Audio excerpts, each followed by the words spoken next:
It was a partner and an ag company that resolved a big problem that was happening in their industry. So they took that case study, or they took that situation to the Western Growers Association, which is filled with billion-dollar companies. I mean, ag is a big business. Mm-hmm. And they did a session on, here's the problem, here's how we solved it. The client spoke, the attorney spoke. They made it kind of a fireside chat, sort of a, here's how we solved that issue. And pretty much everybody in the audience was like, oh my gosh, we have that exact same problem. And that's how they solved it? Who is this person? I want to talk to her. It's just highly successful to go along with a client, but see if they'll co-present about something you just resolved with them that speaks to the rest of the industry. You're listening to the Remarkabrand Podcast, where authentic brands win.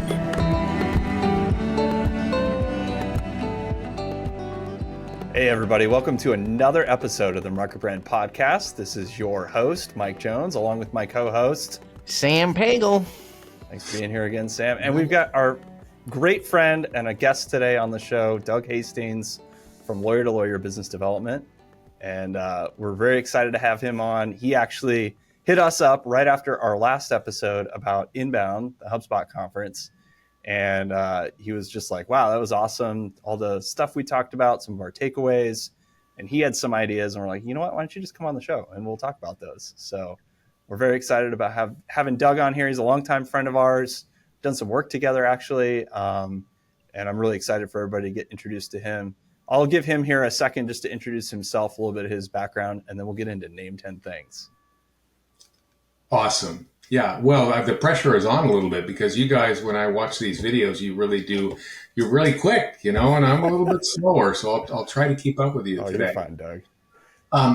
So I was a practicing attorney for many years and moved over to the administrative side of law firms, doing more business development coaching and training within firms, or as a consultant coming into firms, sometimes working one-on-one, a lot of times working one-on-one with attorneys.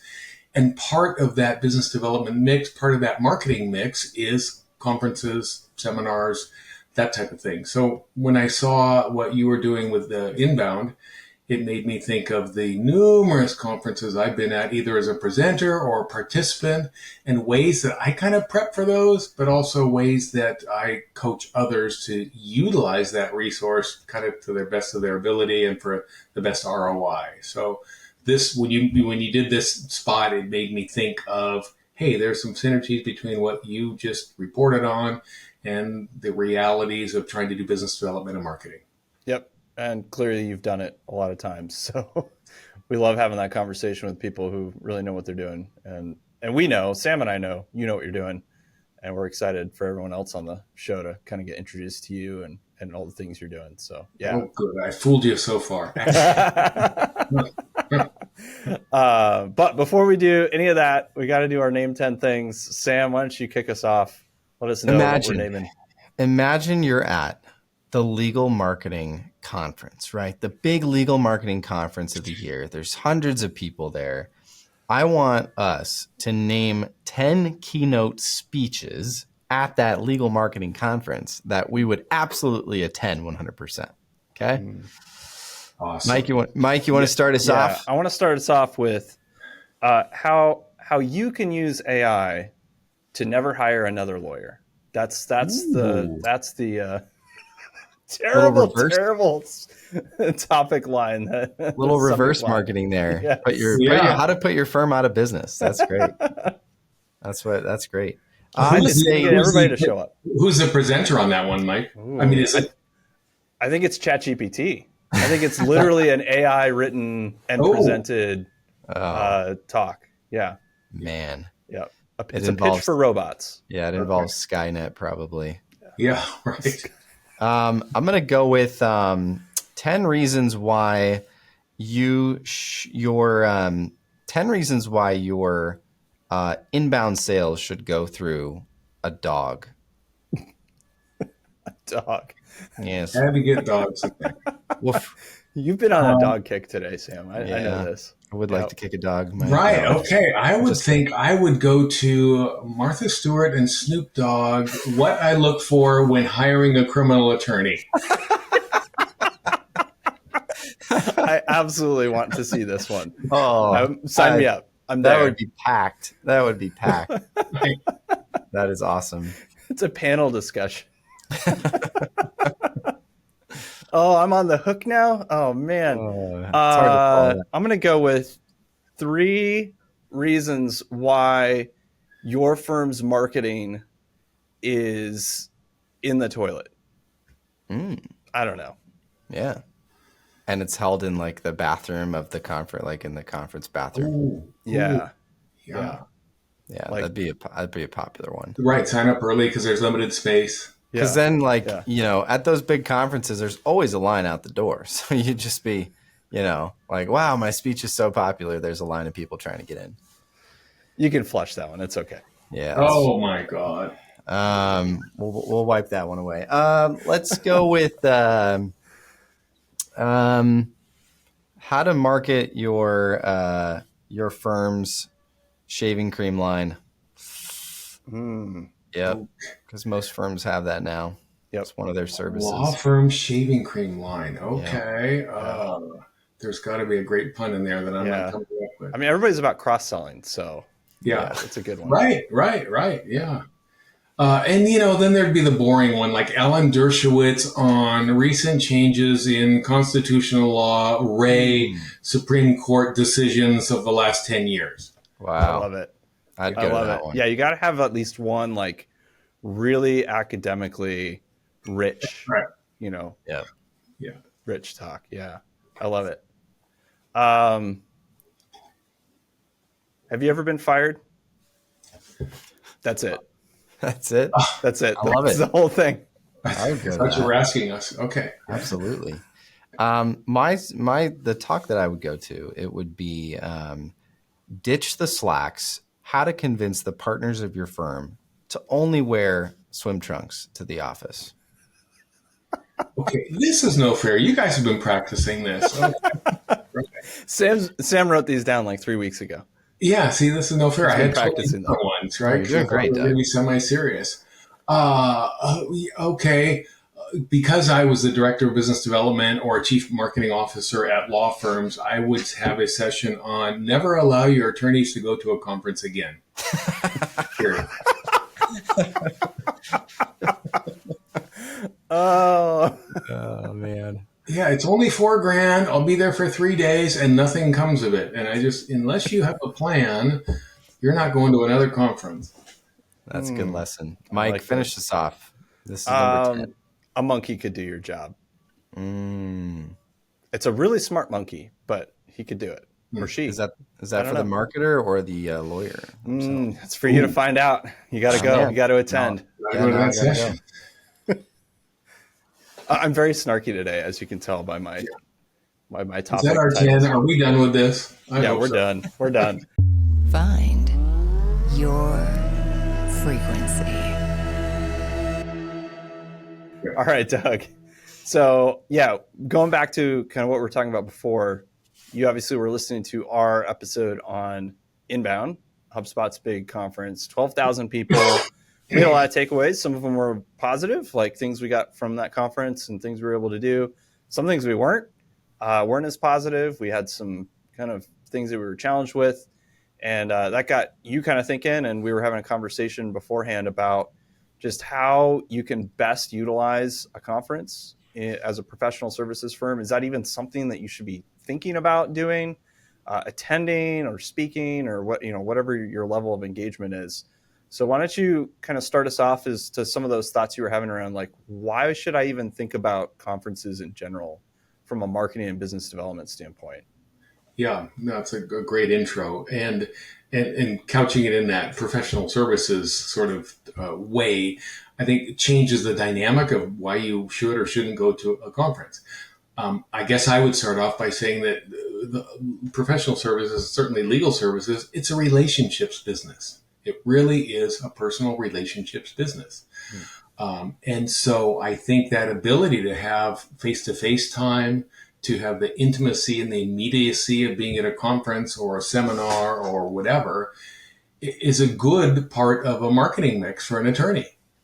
Well, we can talk later about, how to maximize that and how to do that properly. But I'm a fan of getting people in the same room at the same time, trying not to do it remote, trying to be face to face, because you really, when you step back and look at how your business works as a business, it's relationship driven. Mm-hmm.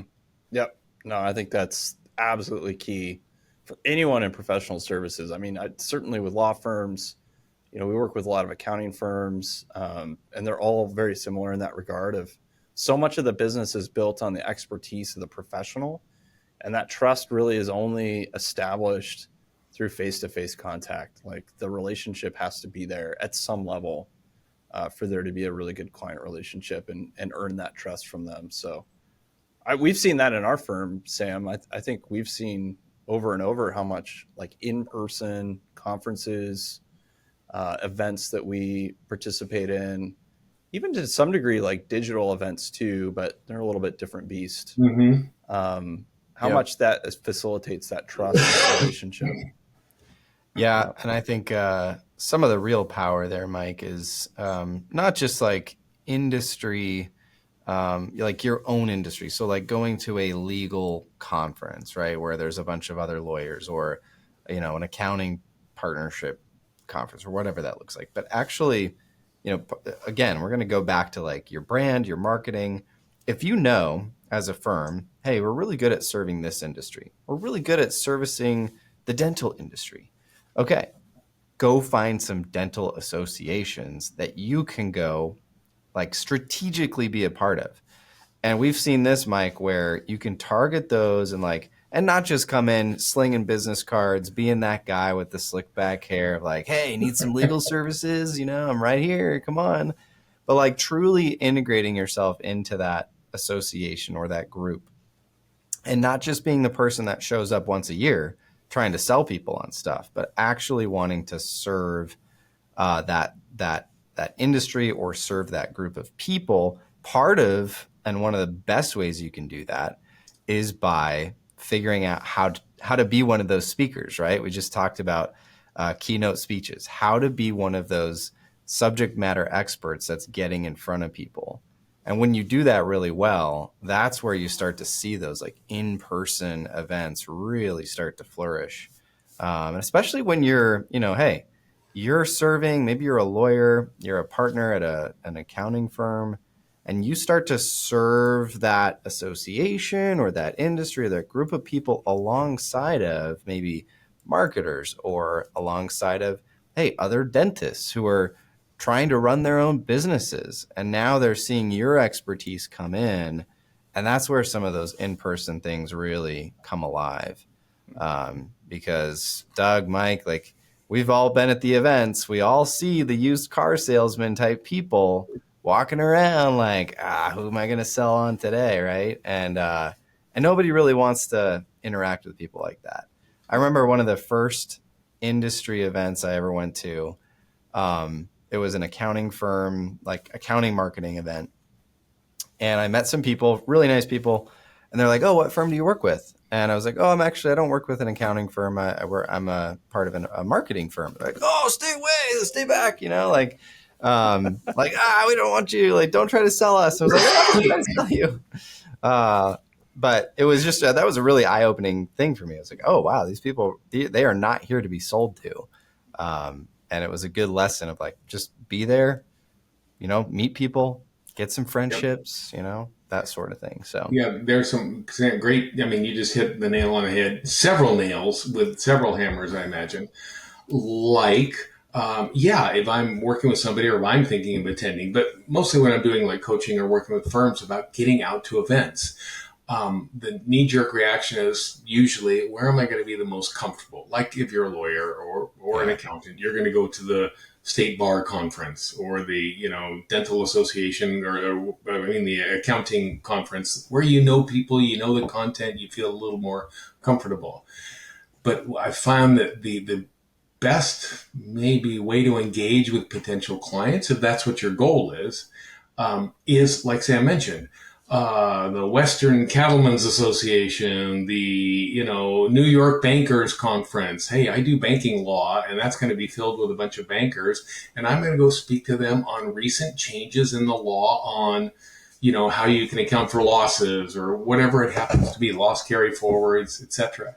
So content that's relative to that audience at a group of people that's not filled with your same kind is really probably the best return on investment as far as being, like Sam mentioned, being a thought leader, providing valuable content, not selling to them, providing something that's really helpful for them in a seminar or conference type setting. Come up and see me afterwards if you have any questions. And that good speaker usually gets swamped by audience members because, I do have questions about how that's going to impact my business. Yeah. That's how you make those great relationships, not the slick back, passing out cards, lounge lizard Larry type. Doug, I've got a question for you because we see this a lot with professional services, and Mike touched on hey, the best subject matter experts are probably going to be the partners at your firm, right? The marketers, the business developers that work for these professional services firms. They're not the ones interacting with clients. They're not the ones, doing the actual, accounting or law work.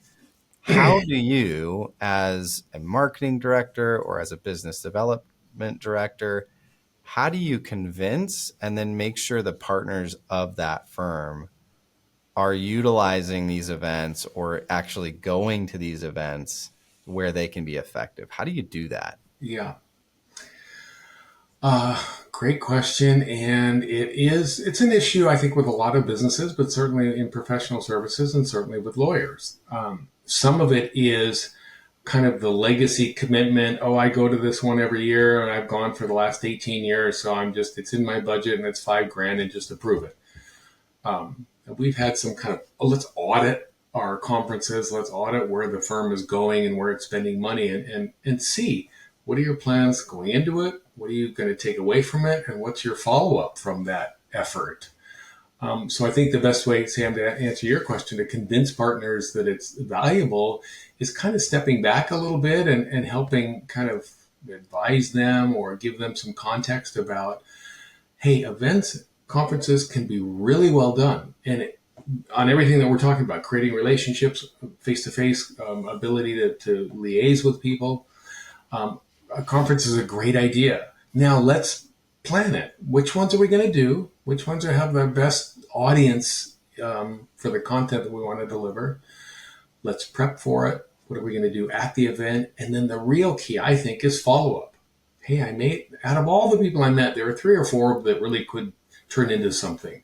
Okay, what is the process then to not just kind of forget about that event 2 weeks later, but really begin that process of building out those relationships? Yeah. I think if you lay out the bigger picture about how it can be beneficial, you get some head shaking in the room and they want to do a better job and a more focused job of being at conferences and events. Yeah, I wonder too if some of that is just, tracking the numbers, right? It's like, hey, if we can just get everybody to put down on digital paper, right, or in your CRM, all the contacts you made, and then how many of those actually turned into clients within the last 12 months, you can kind of go, oh, okay, so there's this event we do every year. It's been in our budget for 18 years. We've done it every single year, but it doesn't actually pan out into any kind of client work. I think that makes the case a little bit easier for some of like, okay, why am I investing my time there when I could be investing it somewhere where I could actually win some new business. I was thinking too, just, touched on a couple points here, just tie things a little bit together. Doug, you mentioned a lot of professionals feel uncomfortable about going to an association event that they don't know anyone at. And just even where do I focus? How do I ensure that the partners in the firm or whoever is going out and doing these events actually participates? I don't know with attorneys if this is as big a deal. I know with accountants, it's just a big deal to get them out of the office. It's just hard. They're very, heads down doing the work, and they're very focused on that. But one thing that we've seen that helps is just sending them with people from the firm. It's like, hey, I've got a wingman, I've got a wingwoman.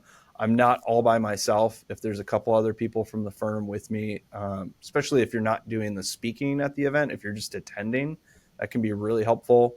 As long as there's some training around like, hey, you can't just cluster up in the corner and only talk to your peers from your own firm the whole time, but have like kind of a divide and conquer type approach. And then the other one is asking your clients, what events do you go to each year?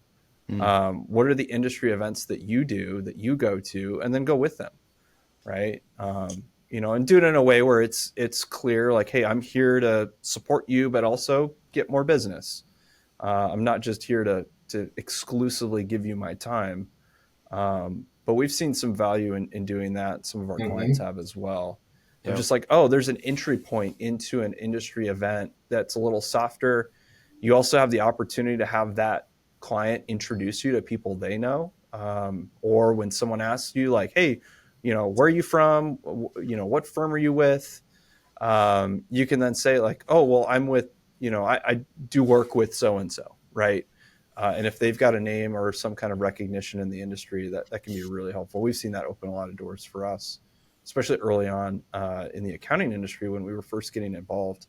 We had one really good case study, a really good success with a client in that space. And anytime we mentioned ourselves, everyone's like, I don't know who you guys are. I don't know who Resound is. And then we'd mention our client and they're like, oh yeah, we know her and we know that firm. And oh, that was great work that you guys did. Now obviously our work's very showy, so it helps, but when you have some kind of in, basically, there's already a relationship there that can be really helpful. Yep. I think too, like going back to, if you go to an event like that, and figure out ahead of time, how can I like provide real value to the people that I'm going to meet at this thing, apart from just telling them, oh, I'm a lawyer. If you ever need any help, I'm here. I'm always here for you, that sort of thing. But like, how can I actually, maybe it's something that you're leaving behind with them, or, if it's, hey, our law firm, we've worked with, 30 to 40 different manufacturing companies, and we've got all this different data, and we're going to go into these manufacturing events, maybe not to speak, but we've built this little like, industry ebook or industry report that talks about the legal services, that most needed by manufacturing companies, or the legal cost of owning a manufacturing business, right? Something that's like specific to their industry that you can say like, oh yeah, we built this recently. Let me know if you want it, send me an email. Like having something like that that's specific to their industry that like instantly shows like, oh, you're not just a lawyer, like you're the manufacturing lawyer, like everything. So like in a year when they're like, oh, we got this really tough legal thing going on, oh, I need to talk to that guy, like he knows all about my industry. So just little things like that where it's like, can you show up with something other than just a briefcase and like, hey, I'm a lawyer, all your lawyer needs, right? But like having something specifically tailored. And again, it just all comes back to like, how would I want to be approached, right? Like Mike, if you and I were at some conference and we get approached by a lawyer or an accountant or, an IT guy who is like, hey, I'm an IT guy. If you ever need any IT service help, great. Like we're going to forget who that is in 2 minutes. Yeah. But if he's like, hey, I've worked with hundreds of marketing firms and like, there's a lot of things that you should know about your IT that you probably never thought of, we'd be like, well, let's set up a call. That's really interesting. So little things like that, where like planning ahead, and maybe you as the marketing director or business development director, you might have to do some of that legwork for the partners of your firm. You can almost think of them as like the celebrity, right? The subject matter expert. They're the talent, and you're kind of the coordinator, and you're going to take what they know in their head and you're going to help them, spread that around whatever event you're going to.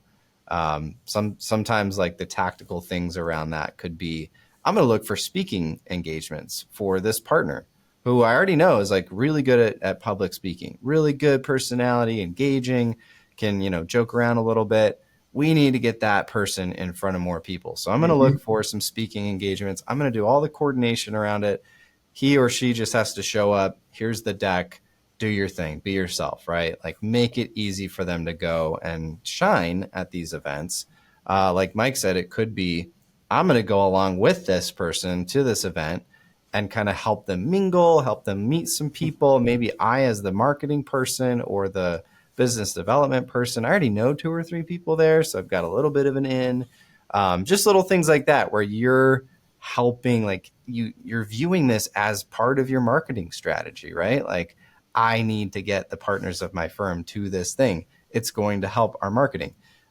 So planning ahead, doing the legwork. What's the biggest thing that the partner of my firm or the partners of my firm fear about this? Is it just like, I don't know where to start. I don't know how to build a deck. Like take some of those things off their plate so that they can go do what they're good at. Oh, Sam, there's so much in there. You're so good.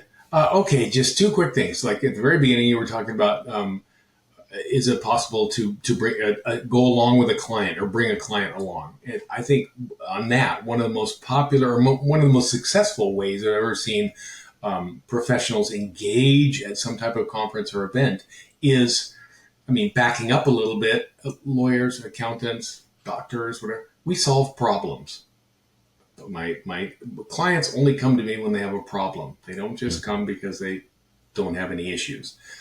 And those happen all the time. And if it's, a particular industry, in this situation, it was a partner and an ag company that resolved a big problem that was happening in their industry.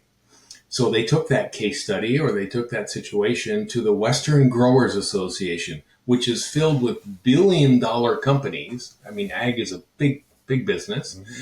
And they did a session on, here's the problem, here's how we solved it. The client spoke, the attorney spoke. They made it kind of a fireside chat, sort of here's how we solved that issue. And pretty much everybody in the audience was like, oh my gosh, we have that exact same problem. And that's how they solved it? Who is this person? I want to talk to her.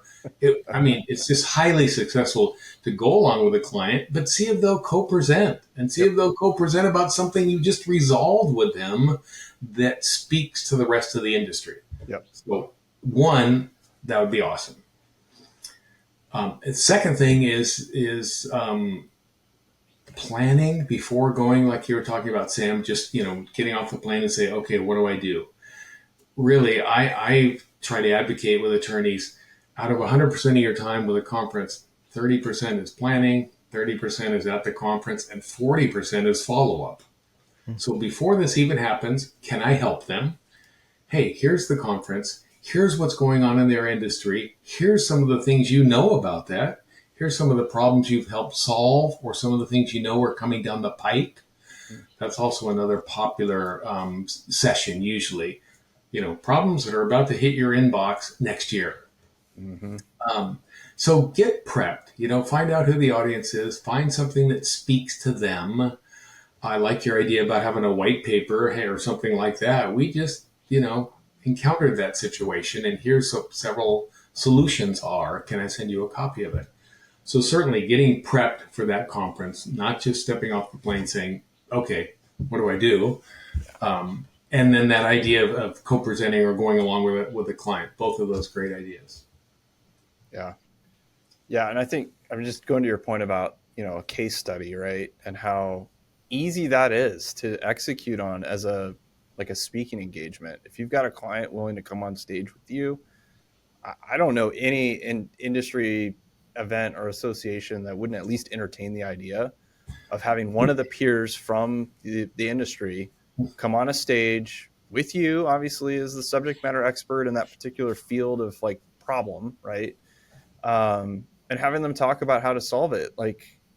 I've seen over and over and over again that's what all these events want from a speaking standpoint. They want people to talk about how they've solved a problem within their business in that industry. And with it, if it's with the help of a professional outside that firm who they've hired and brought on, all the better, right? But it's so easy. It's it doesn't even require you don't have to put a deck together. You don't have to memorize anything. You just have a conversation about what the work was, right? what the problem was, how you solved it, the process in that, some of the hurdles or things they had to jump through, lessons learned, and then obviously the happy ending, the success you've had. But it's just so easy. Yeah. And it's a win-win for the client as well. The conference organizer wants it, like Sam mentioned, but like Mike is mentioning as well, that the client's like, oh, we solved this problem. You're all having this problem as well, and here's how we got through it. And yeah, they usually like to do that. They also usually like to do 90% of the work. Hey, client, Yes. we'll build the deck. We'll, whatever needs to be done. You just let's liaison it. Let's come up with how we're going to do this, but let us do the legwork on getting it all set up. Okay. Yeah. So yeah. Yeah. So what are the things, Doug, that people should be thinking about in terms of like after the event, right? After the conference, maybe you've spoken, you've made some new connections. How do we make sure that we're utilizing, I think you said like 40%, right? If you're putting 30% in beforehand, 30% during the event, and then 40% investment after the event in terms of time. What are some of the things people should be thinking about? Yeah, certainly. And again, you might, talk to many people at an event during the breaks, during the sessions, etc. But you'll probably come away saying, there are 4 or 5 of them that really could make a difference here. And there are numerous, scientific case studies that show that stickiness, that relationship really gets built in the first 20 to 30 days. So, you can't just put the card in a desk drawer and say, hey, someday I'm going to reach out to that person because that was a great conversation we have. You need to build a little plan like, hey, within 24 hours, I'm going to say it was so great to meet you at the conference. Boy, wasn't that session interesting on da-da-da-da-da. And then in your calendar, okay, within a week, hey, here's that white paper, or hopefully sooner, here's that white paper I mentioned, or here's an article that talks about exactly what that session was about that we helped, co-write or present or whatever. 2 weeks later, there's some other value add piece of follow-up, and you start to create some back and forth with that person that you never knew stepping off of that plane. But you can't let it lose the enthusiasm or lose the momentum of coming away from this great feeling about those 4 or 5 people. I think it would really help, and I've worked with firms before, creating this little 20-day calendar. I'm going to do these 4 things coming away from that conference. And man, it just makes it easier for them to kind of like what Sam's talking about. Like, what do I do? Here's what you do. And when you come back, I'm going to sit down with you and we're going to, put it on both of our calendars. So that those potential relationships get nurtured and cultivated and start to grow. And it came out of a face-to-face interaction. And if it's just 4 people out of 100 out of this once-a-year conference, those are pretty good returns. And if one of those turns into a client, that's a great return, really. Yep. Yeah, and maybe even going in with a little bit of forethought on, okay, how many clients do we hope to get out of this? How many connections do we need to make in order to get to that number? And you don't want to be like inauthentic in that. You're just pressing palms in order to get, connections. But I think there's at least some value in having like conversation ahead of time of like, well, what's it going to cost? What is it going to take from us to get the best ROI out of this? Yeah. So we're not. And relationships take time to build too. So they do. So much. How many clients am I going to get out of this? It's more, how many relationships can I begin or can I further by going to this conference? Yep. And planning that in advance. Yep. Yeah. And then executing on it and then following up on it. It might take, I've had something happen in 3 days. I've had something happen in 2 years, so you just don't know. Yeah. If you knew, gosh, would it be golden to just say, that one person, I want to see her because I know that's what's going to happen. Yep. We've seen that. It can take a year, even 2 years for that relationship to fully develop and get to a point where it's like, oh, they really actually have the need now. And we're talking to them about a particular project. Sam, did you have something you wanted to add?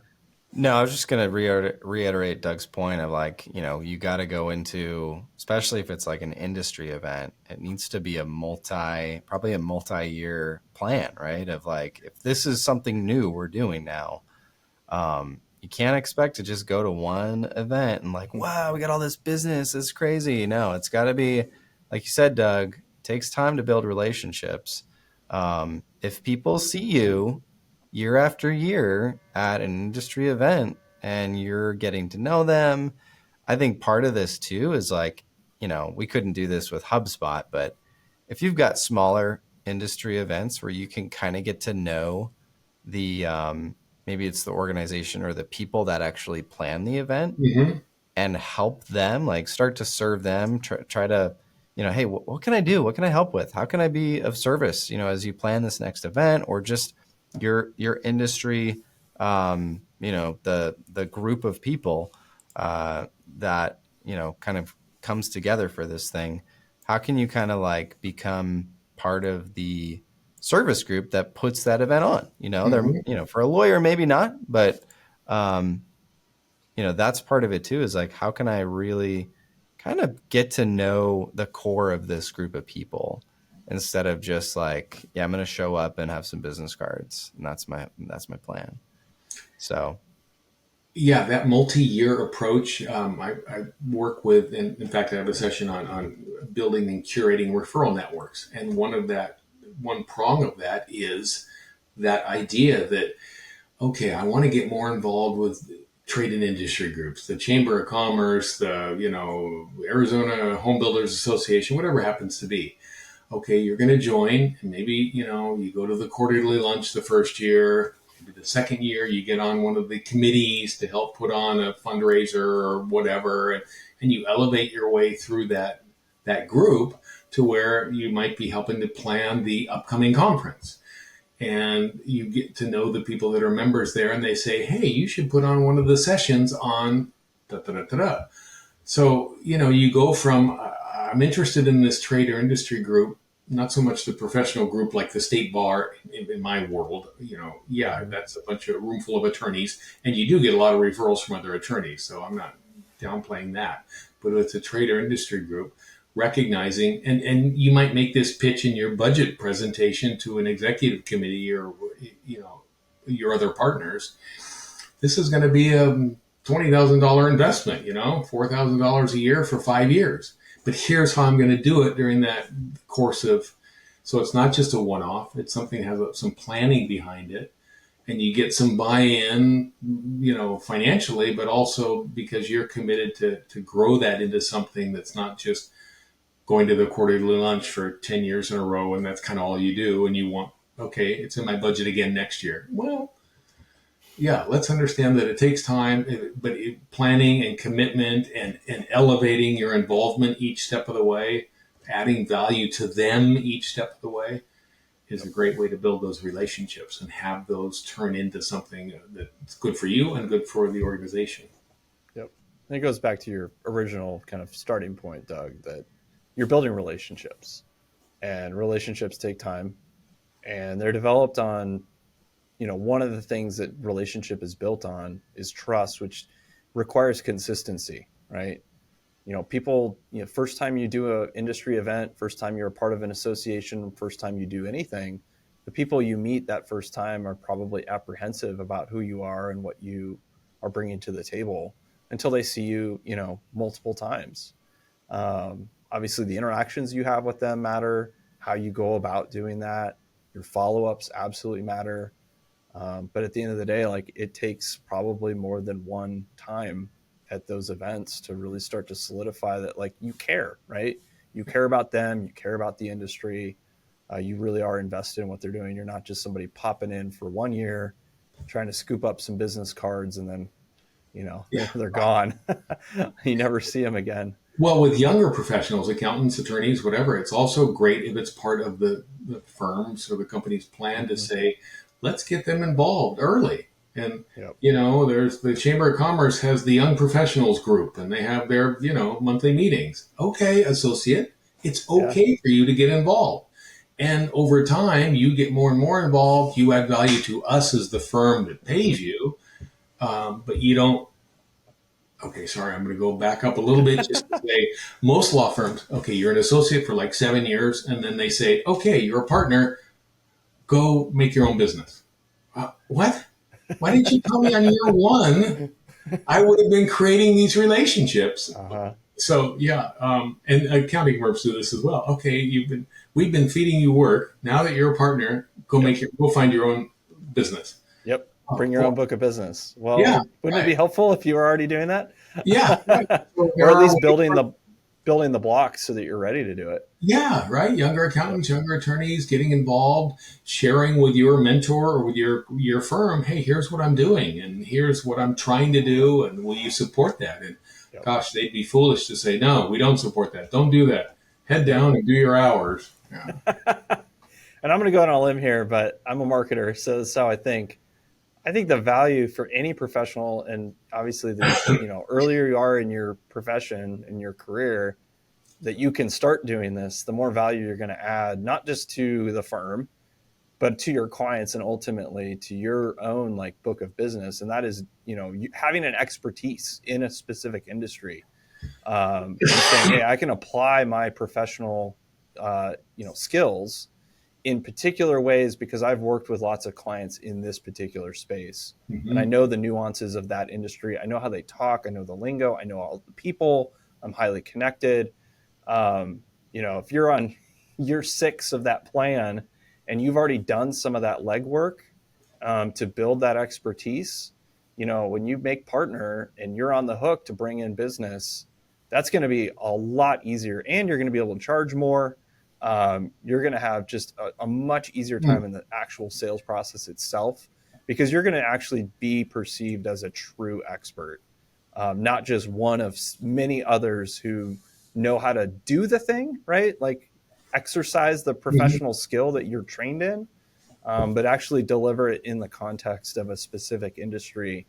And we work with so many clients on this from kind of a brand level of, every single client of theirs wants them as a professional services firm to be experts at solving the problems they have in the specific nuances of their industry.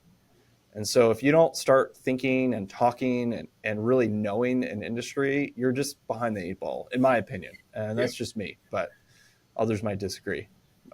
I was at a big conference a couple years ago, and they were having again, it's legal. There was a general counsel panel. So the in-house attorneys at large firms were talking about the relationship they have with their law firms. And the in-house counsel from Cisco was saying, when I have a problem, there are law firms from here to China that can solve that problem. I already know that. There are 30 law firms that could solve this problem. And so expertise is kind of the issue. Certainly you need to know how to resolve this issue in front of us. But do I have a relationship with you? Do I like working with you? Have I worked with you before? Do you stay consistent and regular with communications with me? Do you add value to our relationship? All of those things are, in a way, at least this person was presenting, in a way more important than the subject matter expertise, because I think it's just a given that you know how to solve this problem. But all those other things really are more important in my buying decision. Yep. Yeah. Yep. I love it. Well, And Doug, we are more we'll almost, talk about associates, sorry. But yeah. they'll, because I do associate programs as well sometimes, and they'll, younger accountants, younger attorneys. I should mention that I worked overseas with KPMG and with Ernst and Young, so I kind of know that world because I was part of that world.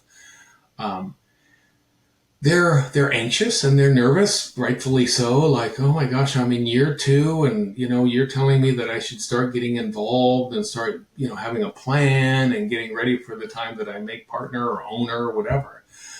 Um, it you just got to start somewhere. Joining the Young Professionals League and going to lunch. There you go. You've started. It's and it gets easier Yep. as you get more. You get more used to it. You get more miles. Okay, this is the 3rd year I've been doing this. Even though I'm only a 4th year associate, I am getting more familiar with, like, don't wait till year 7, and understand that all of us are nervous at the very beginning or anxious or not prepared or whatever. You just do it. You get better by doing it. Yeah, and you have to start and you have to take a deep breath, and yeah, not trying to turn everybody, I'm really an introvert, so I don't want to go to some cocktail party and try and mingle. Okay, can you help them plan an event then? Can you create a LinkedIn group with, where you're communicating people without having to leave your office? What are the ways that build to your strengths and, are in your wheelhouse? Let's not try to turn you into a reception tiger if that's not your thing. But let's also find ways, to help you along early on, because it'll long term, it really works for you and it works for the firm, for the company. Yeah. As we get close to the end here, Doug, I want to give you a chance to do a little lightning round, the good and the bad of conferences. Ooh. So give us your like 2-minute list. I don't know about 2 minutes. Might be shorter. Well, I think the bad is overwhelm. You go to something and it's just, there's like, you're this inbound. Oh my gosh, 12,000 people. I've been to big conferences with 5,000. There are 5 different tracks. They're in all different parts of the conference center, and you're just racing from one session to the other. And I think the bad, it can be overwhelmed. I think that's where planning helps. I only want to go to these 3 sessions, and I'm going to set up these 4 coffees or lunches. That's my whole plan for this conference. Great. Another bad, cost. They just get more and more expensive. Flights, hotels, all of that stuff. It can easily be $5,000 to go to a conference. Maybe more if the conference fee is $5,000. Some of the good, face-to-face. Yep. Immediacy. You're right there. You can read somebody's face. It's just different than doing it by Zoom or WebEx. Yep. That's a smallish list, Mike. Gosh, I hope I don't get... That's okay. That's great. Held to the fire. Yeah. Doug, I appreciate you coming on the show today. This was a really good conversation, and I think there'll be more in the future. But why don't you just let everybody know where they can find out more about you, about your lawyer-to-lawyer business development training and coaching courses that you've got. Why don't you tell everybody about that? Yeah, sure.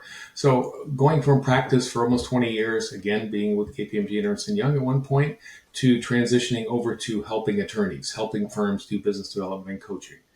Have now taken that experience and instead of hopping on a plane and having to do that live all the time, although I still do that, launched a website, lawyerbizdev.com.